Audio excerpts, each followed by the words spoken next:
Solo camping heavy rain thunderstorm on duty. एक गांव में मोहित नाम का एक डाकिया रहता था। वो बहुत भला आदमी था, बहुत ईमानदार। वो अपनी साइकिल में गांव भर घूमता और लोगों के डाक उन तक पहुंचाता।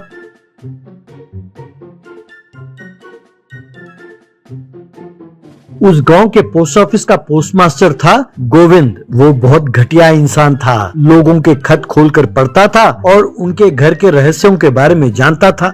फिर उन घर वालों को फोन लगाता और उन्हें डरा धमका कर उनसे पैसे वसूल करता। क्यों भाई, सुना है सिटी कॉलेज में पढ़ने वाली तुम्हारी बेटी बिना शादी किए पेट से है? सुना है उसके बॉयफ्रेंड का नाम विकी है? और मैंने तो सुना है उसने इसे धोखा दे दिया और यूएस भाग गया।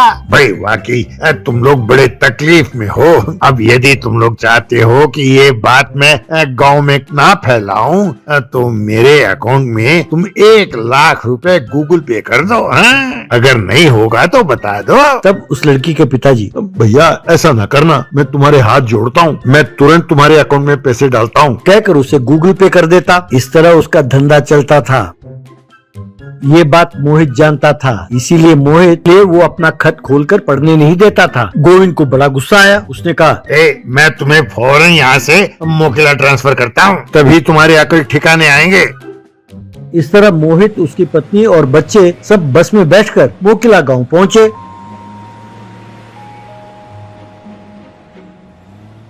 वहाँ का पोस्टमास्टर, उस कमीने गोविंद ने तुम्हें जानबूझकर यहाँ पे ट्रांसफर किया है। जानते हो क्यों? यहाँ उन पहाड़ों के बीच में एक छोटा सा गांव है। उनमें से कुछ गांव वालों को हर महीने पेंशन मिलता है। वहाँ तक पहुँचने के लिए दिन भर पहाड़ पर चलना होगा और वापस लौटने के लिए भी एक पूरा दिन लगता है। और रही बात मौसम की, वो हमारा साथ नहीं देता। ऊपर से जंगली जानवरों का भी खतरा रहता है, इसीलिए यहाँ कोई नहीं आता। अब पता नहीं ये सब तुम कैसे संभालोगे? तब मोहित, सर नौकरी करनी हो तो ये सब तो करना ही होगा ना सर, ये मेरा कर्तव्य है, मुझे कोई तकलीफ नहीं होगी सर।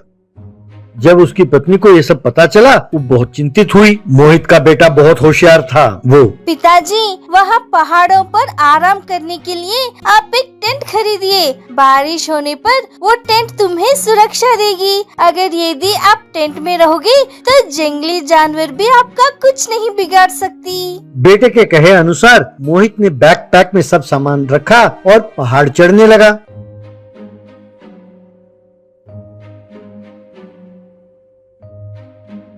रास्ते में बारिश होने लगी।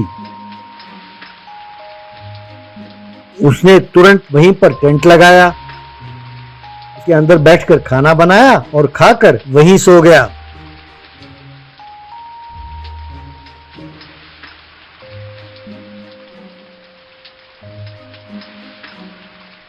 फिर जब बारिश रुकी, वो अपने मंजिल की ओर बढ़ने लगा।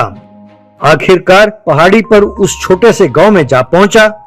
उसने देखा कि वहाँ पर एक छोटा सा बुत रखा हुआ है। लोगों ने उस गांव के बूढ़े आदमी को पेंशन देते हुए उसने इस बुत के बारे में पूछा। एक बुढ़िया, बेटा इस आदमी का नाम राजेंद्र है, वो भी तुम्हारी तरह डाकिया थे। उन्होंने हमारे लिए बहुत मेहनत की बेटा। एक बार पहाड़ी पर चढ़ते चढ़ते अचानक पैर फिसला और वो खाई में गिरकर मर गए। ये बुत हमने उनके याद में बनाया है। राजेंद्र हमारे लिए भगवान समान है बेटा। ये सुनकर मोहित बहुत दुखी हुआ।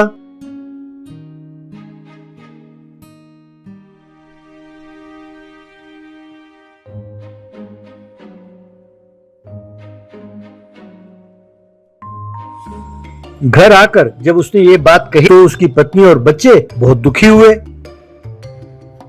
वहाँ मोहित को परेशान करने के लिए गोविंद जानबूझकर उसी गांव के लोगों के पते पर खत लिखकर भेजता था। मजबूर होकर मोहित को बार बार पहाड़ चढ़ना पड़ता था। एक बार जाकर खत दे आता, वापस लौटते ही दोबारा और खत आ जाते उसी पते पर।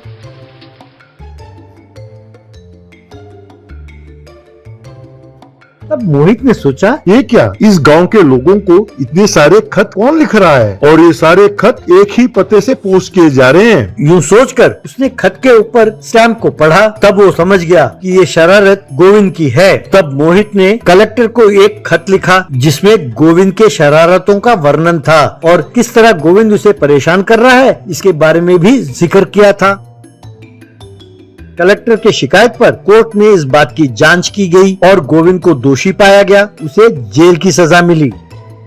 एक दिन मोहित का बेटा एक ड्रोन लेकर उसके पास आया और कहने लगा, पिताजी, अब आपको पहाड़ चढ़ने की कोई जरूरत नहीं है। आप इस ड्रोन के द्वारा पैसे और खत उस गांव तक पहुंचा सकते हैं। अपनी मोबाइल से उसे कंट्रोल कर सकते हैं। आप अपनी मोबाइल पर उसकी दिशा को नियंत्रित कर सकते हैं। बेटे की होशियारी को देखकर मोहित ने खुश होकर अपने बेटे को, शाबाश बेटे शाबाश, तुमने मेरी परेशानी दूर कर दी, यूं कहा।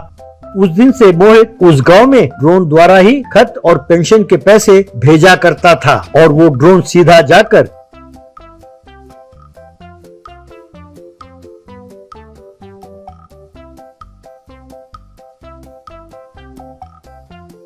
पहाड़ों के बीच में बसा हुआ उस छोटे गांव में लोगों के घर खत पहुंचाने लगा और गांव के बूढ़े वो पैसे लेकर खुश होने लगे।